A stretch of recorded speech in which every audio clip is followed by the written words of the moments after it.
Because cities are where we're born, where we grow up, where we go to school, where we work, where we get married, where we have children, where we get old and where we die.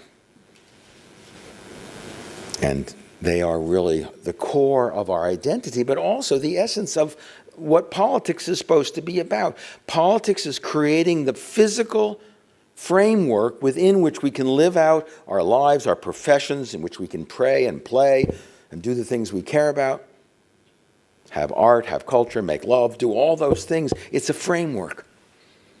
It's not an end in itself, it's a framework. But it's a difficult framework because it's a framework that invites different interests, and as the population grows, different people have different views of it. And what the city has to do, what the city council has to do, what the citizens of cities have to do, and what the mayor has to do is figure out how to take a vast variety of different people living together, adjudicate their differences, find common ground, and then solve the problems of the city.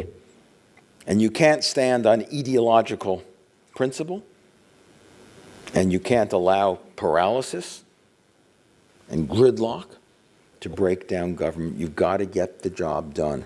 If you're a mayor of a city, you work with the unions and you work with the private sector and you work with the philanthropies, because the only way you get things done is to get people to occupy common ground and agree on things. And it's hard work, but it's work that has the reward of actually getting problems fixed.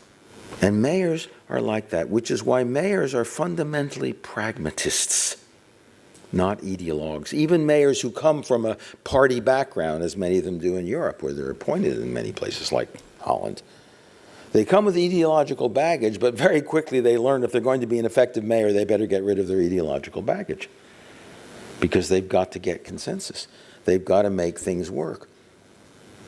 And mayors are thus, above all, problem solvers. So there it is, a world of mayors who govern effectively, citizens who trust their mayors and engage in local politics, and cities cooperating together to begin to make a dent on the global problems nation states haven't.